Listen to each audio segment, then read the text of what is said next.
Hi, I'm Nicole Kemper, a writer, actor, and filmmaker living in Atlanta, Georgia. This is 50 Foot Woman, and I've committed to shooting at least one roll of motion picture film per month.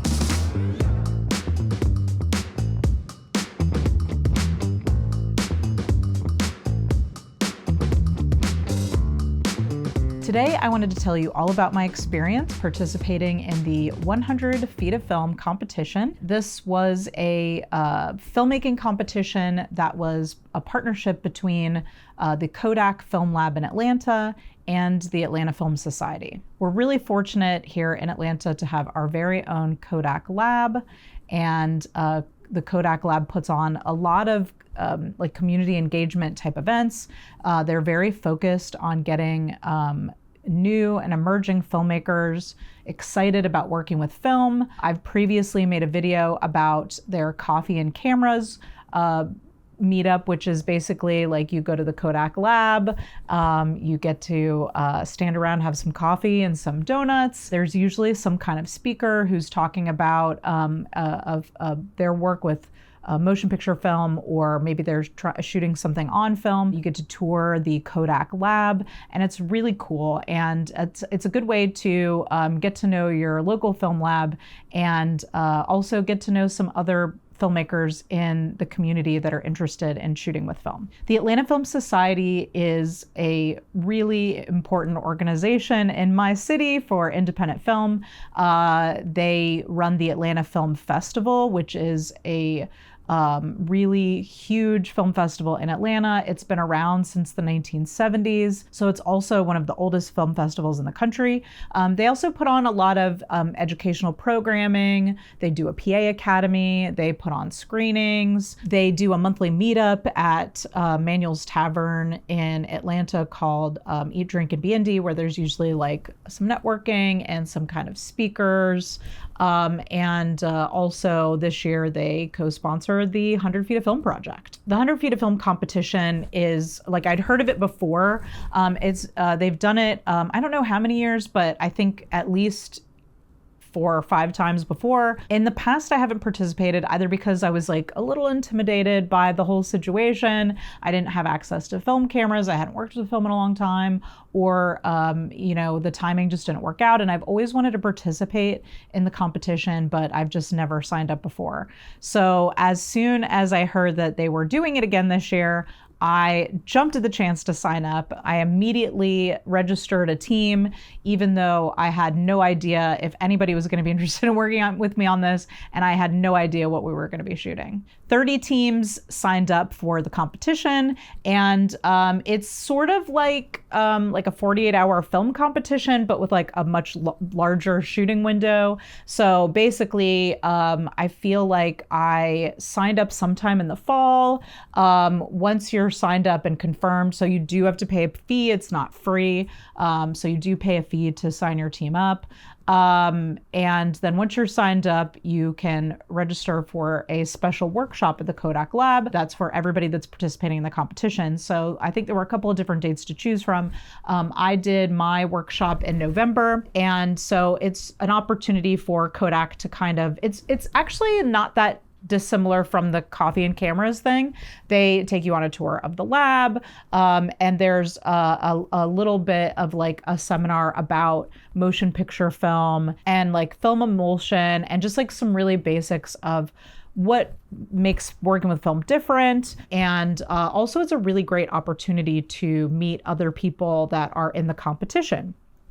And I think they kind of wrapped it up by talking about how to load various different 16mm cameras. So the workshop was in November, and then in early December, everybody can go to the Terra Cinema and go pick up the 100-foot daylight spool that they chose.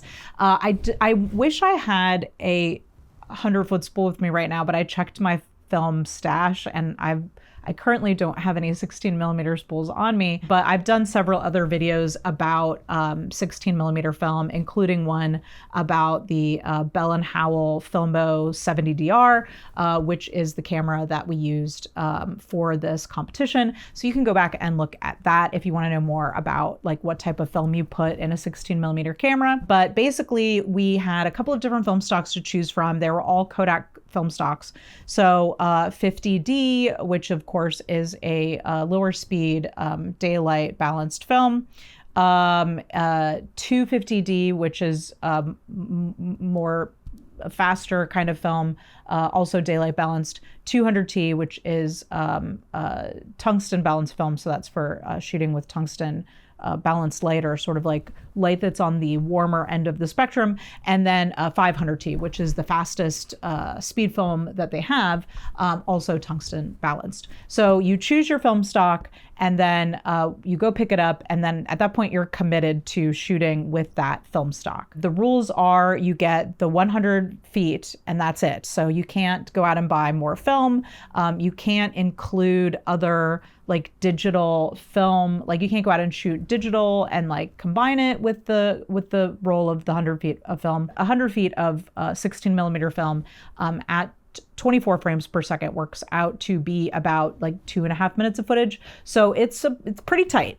So you're looking at a really like a short, very short film and not a lot of footage. So you really have to be very judicious with your choices. We'll just say that. And they're very serious about making sure that you are using only the spool of film that they gave you. After you've shot your film and you turn your edit into them, Kodak actually compares your film scan that they did at the lab with your finished film to make sure that nobody added additional footage. So my strategy with this was small team, not recording dialogue. The camera that we were using, the Bell & Howell 70DR, which is my camera, is not really built for sync sound. I haven't done any tests with it, so maybe you could fake it in post, but it's not something that I was confident that we could do. And also it's a very loud camera. And so those were all reasons not to attempt sync sound, but also just generally having worked with film for like the last year or two,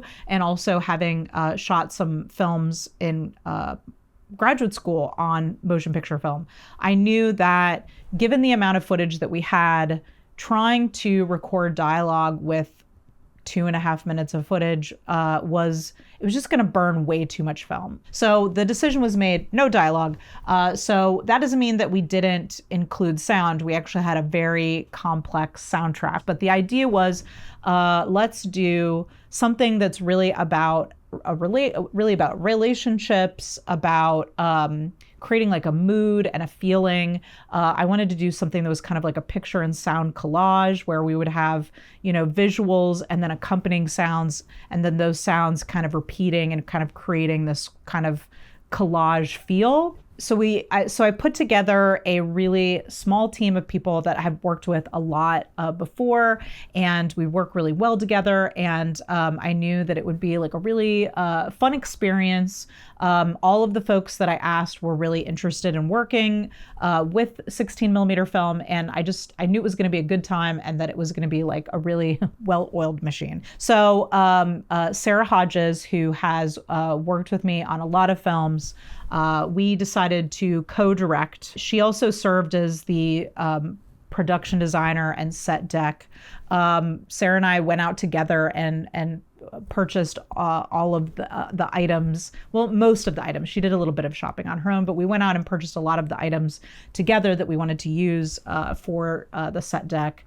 So we really collaborated a lot on that, but it was really like, she was really in charge of like getting all that stuff set up. And there were some like food props and things. And so she really did a great job with all of that. So in addition to co-directing, I was kind of operating the camera, mostly because I am the one who's the most familiar with how it works. Sarah Serrato and Johnny Serrato of Smallfoot Lighting, who have shot and lit our last 3 films before this one.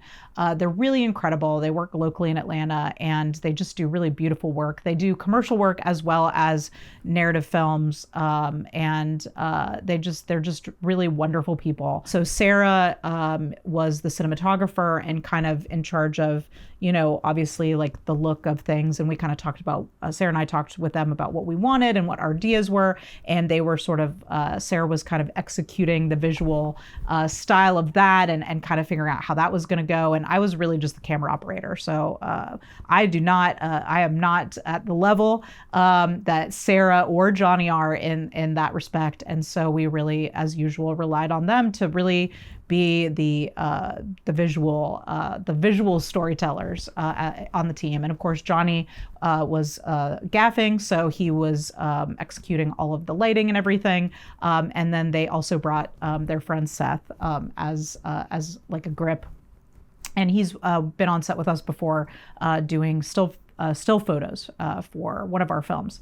And so everybody had known each other before. We brought in 2 actors that we've worked with a lot, Julie Jones-Ivy and Brian Ashton Smith. And so it was really a special experience for all of us to be doing something that for some of us was completely new, and others we had worked with the film before, but maybe not very much, or not in a while, or not together. And so it was just really exciting to be doing that together. So we chose 500T. This was a decision that was made between me and Sarah and Johnny, and we kind of talked about like what film stock would be the best for the situation that we're in. There was some back and forth whether to do 200T or 500T. We knew that we were going to be shooting, the scene was going to be taking place like in the morning, and we wanted this like beautiful like morning glow type light. And so we knew we were going to be by a window and that we were going to be dealing with the sun. And so that was something to consider. So we kind of were back and forth over like, do we do 200T? Do we do 500T, which are all tungsten balanced? Do we want to do 250D? I've done some camera tests with that camera with 250D, and the consensus kind of was like, we don't like 250D was like not our favorite stock. If it was going to be a 200 speed film, we would go with 200T. And the decision was made to just kind of light everything at like the daylight balance temperature, knowing that it would be a lot harder to combat the sun that was coming through the window than to just balance all of the lighting inside to match the outside. And then know that with that tungsten balanced film, you're going to get like a kind of like a blue tint to everything that could then be fixed in post. So our thinking was, we know that we can correct the color balance in post, so let's just have everything balanced for daylight, even though we were shooting on tungsten film. And then, of course, the 500T was going to give us a little bit more leeway in terms of like how much light would we need, since we were going to be shooting indoors. So I picked up my 500T in early December. Then a few weeks before the shoot, which was mid-December, before the holidays kicked in, we were all in agreement. We wanted to get this, we wanted to get done before the holiday season really kicked in. So I had a rehearsal with the actors, Brian and Julie, and it was really a very collaborative process, kind of coming up with the characters and what their relationship as a couple was going to be. Really, we're all accustomed to working with a script. So while we had a very clear idea about what we were going to shoot. At that point, we had already been drafting shot lists, and we knew what the visuals of this collage were going to be. We didn't have a script per se. There wasn't a story aside from the emotions and the tone that we were trying to communicate through the shots. And so I knew that we were really going to have to rely on the actors in rehearsal for us to work together to kind of develop like what is going on with these characters in this particular situation, what's their relationship, and what's their dynamic. And so rehearsal was a lot of experiment and play and talking with the actors about their ideas, and also doing some improvised scenes where we really got to play out some of the relationship between this couple, so that we could get to know them and figure out like what our the emotional stakes, what's the emotional state of these characters. The improv technique is something that I have used in rehearsals before with a script. I'm an improviser, and I feel like improv, and I'm not just necessarily talking about improv games or comedic improv, but just improvisation, I feel like is a really powerful tool for rehearsing with actors, because it gives you, if the actors, of course, are comfortable with improv, that's really important.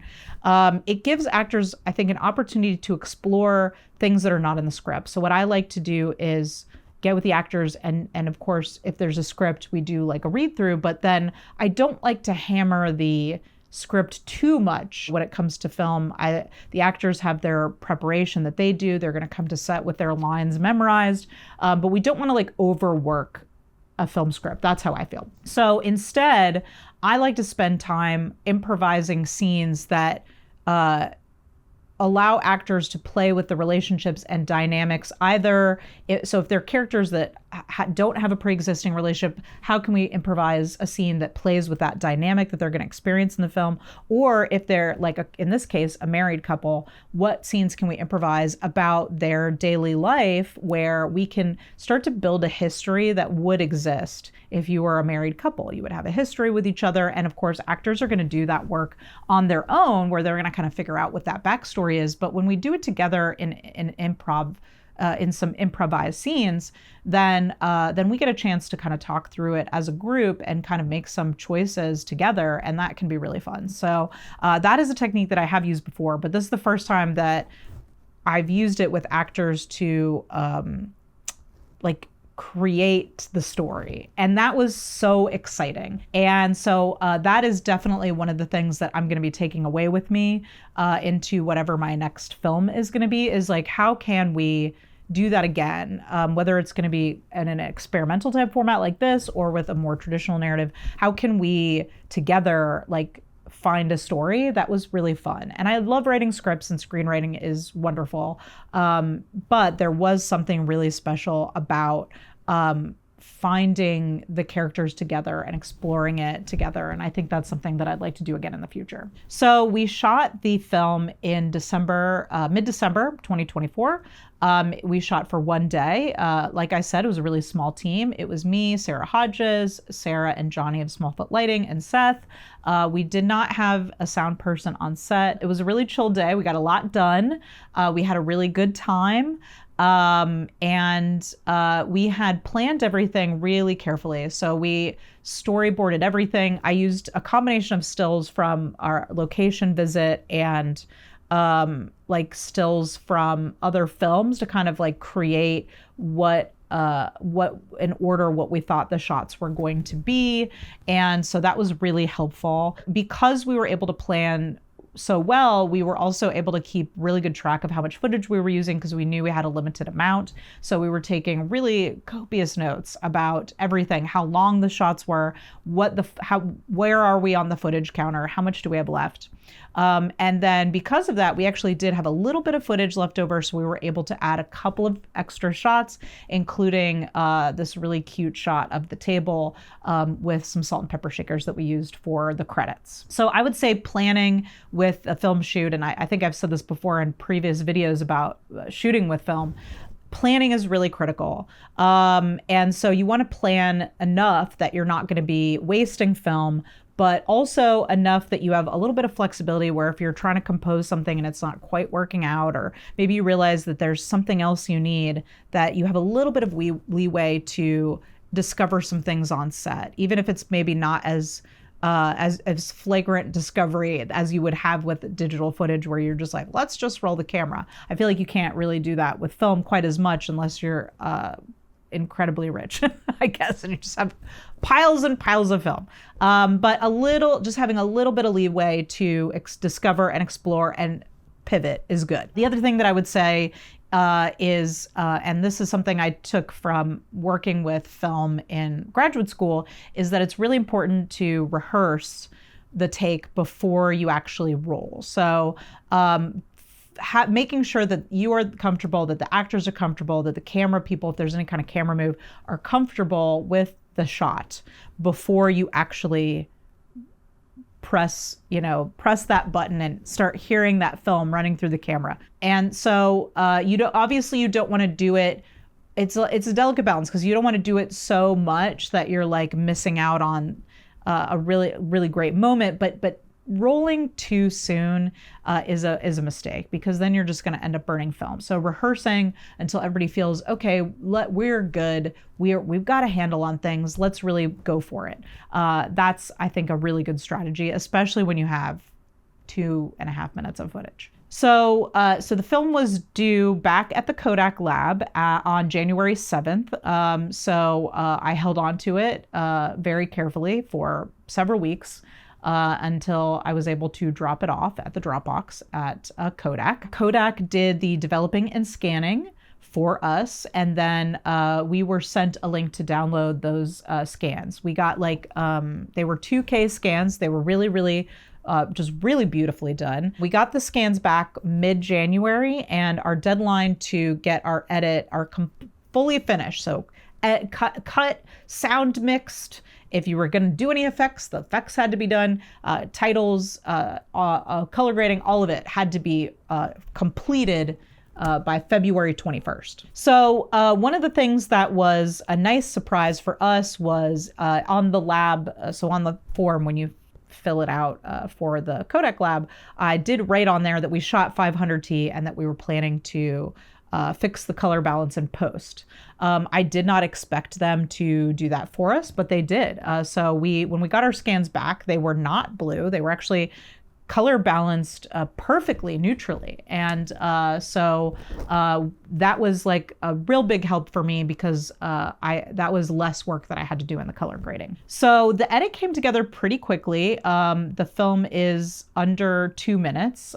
So I went through a couple of drafts of the edit, just trying to feel out the rhythm of it. Because sound was so important, I did really start bringing in sound very quickly.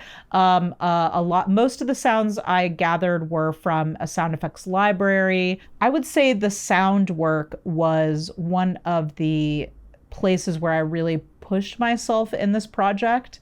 I'm very comfortable with editing. I'm very comfortable with color grading. Those are things that I've been doing professionally for a long time, but I don't really consider myself to be a sound designer or a sound engineer. I do often do some sound design before sending my sound off to an engineer to do the final sound design and mix. So I do usually hire a person to do all of that stuff for me. But in this case, given that we had like maybe 5 weeks or so, and I actually had to be finished I turned my edit in on the 19th because we were going out of town that week. So I really had like about a month, maybe 4.5 weeks to cut. And so I knew I really wasn't going to have time to get a good edit together and then send it off to somebody to do the sound and then do the color grading. And so I was like, okay, I'm really just going to have to do this myself and just hope for the best. And I'm actually really happy with the way everything came out. We got a lot of compliments on the sound design and mix. I think there are still some things about it that I would like to fix, especially now that I've heard it in a theatrical setting. So I do have some nice monitor speakers at home for listening to sound, but hearing it in a theater is different, and not too different. Like I wasn't like shocked about the way that it sounds, but now that I've heard it in a theater, I have like a few tweaks that I want to make. But overall, it was a lot of work, but I was really pleased with myself and trying something that was a little outside of my comfort zone. We did get really good feedback on the sound design and the mix, so that was really exciting. And I feel like I could not have cut this film without working with the sound simultaneously. It was like the rhythm was just really dependent on the sound working with the picture together. We also did some ADR with the actors so we could get some vocalizations.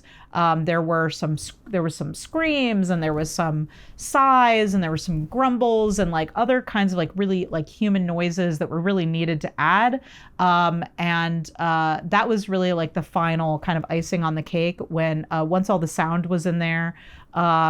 Adding in that human element really brought the film, really completed the film in the way that it needed to be. The last things that I did were the credits and the color grading.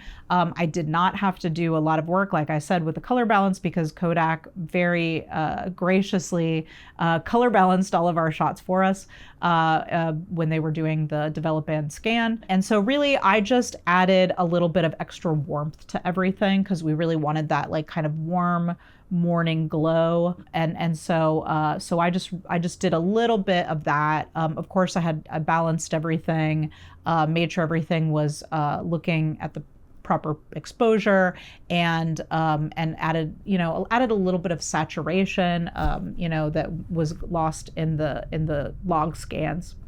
And so we just kind of brought everything back up and warmed it up. As far as the aspect ratio goes, we decided to stick with that sort of a 4:3-ish aspect ratio. It's the standard 16 millimeter kind of square format.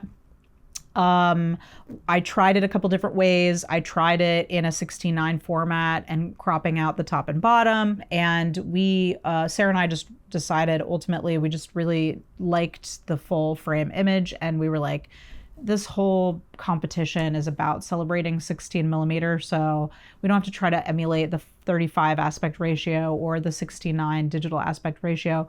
We can stick with the standard 16 millimeter size. And so we went with that. We felt like that was how we had composed it, and that's how it looked its best. But I did mask out the sprocket holes. So once our films were turned in, we all breathed a sigh of relief, and we kind of waited for the next thing, which was a big screening of all the films at the Plaza Theater on March 3rd. So 22 films were screened. And we got to watch, so we watched we would just watch them all back to back. It was really an exciting night. There were other people there that I had worked with before on other films, or other people I knew in the community. And some people were shooting film for the first time. Some people had already done the competition multiple times. And so it was just really awesome to see everybody's work. Everything was so unique and different. Like there were comedies, there was like film noir, there was like sort of like an apocalyptic type film, there was like sci-fi, there were some films that were more experimental like ours, and it was just like a real like rainbow of ideas, and just a really special gorgeous night, and just a really good feeling in the air. It was really magical. There were also some prizes. So there were 2 awards that were part of the competition. There was like a jury award and there was an audience award. And we didn't win either of those, but it would have been nice, but it really wasn't the point, right? The point was to make something on 16 millimeter film. It gave me a deadline. It gave me a thing to work towards. I love shooting with film, and sometimes I can just get caught up in the experimenting of it all. And I don't always like narrow down like a particular idea and a time frame to get it done in. And so this really gave me the motivation to do that. And I also got to meet like new people who are excited about working with motion picture film. So in case you're wondering, here were the prizes. And congratulations to the teams that won. I'm excited to see what they do with their award. Essentially, I think the jury award, you get 4,000 feet of 16 millimeter film. The audience award gets 3,000 feet of 16 millimeter film. And of course, they also get passes to the Atlanta Film Festival, and they get to screen their film at the Atlanta Film Festival. And so congrats to those teams. I hope you make something really incredible with your 3,000 to 4,000 feet of film, and I hope that I get to hear about what you're doing so that I can come and support you. We did get several people that came up to us after the screening telling us that they loved the film, and that it was really emotionally resonant for them, and so that felt really good. But even without that, even if nobody had said anything about it at all, I'm just really going to treasure this experience. I feel like it has motivated me to keep shooting on film, even if Even if every film I make from now on is like 2 minutes long, I don't care. This was just really everything that I could have hoped for. I hope to work with all of these folks again soon. If you live in the Atlanta area or you're in a city where the 100 Feet of Film competition is happening, I highly recommend signing up. It is an incredible experience. If you really want to motivate yourself with some deadlines and some parameters, and you've been waiting for a little push, this is a really great way to do it. Obviously, if you happen to be the person that wins the competition, 4,000 feet of film or 3,000 feet of film, what an incredible opportunity to make something. So if you're in it for the experience, great. If you're driven to win the competition, I mean, wow, like, go for it. And then also, I just think it's just an excellent way to meet other people that are in your community that are excited about working with film. Sometimes it can be really hard to do that. And so for that reason alone, I would say go for it. I hope that Kodak and the Atlanta Film Society will be doing the 100 Feet of Film project again next year, or I guess later this year, technically, because I guess it would be beginning in fall of 2025. And I can tell you,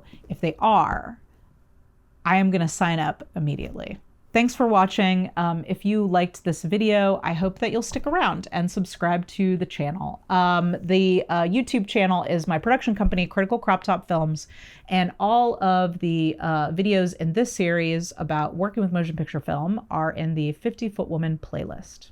I recently created an Instagram account as well. It's called 50 Foot Photos, and that's where I'll be sharing my film photography and some of my experiments with developing film at home. I don't know about where you are, but it is starting to get really, really gorgeous here in Atlanta.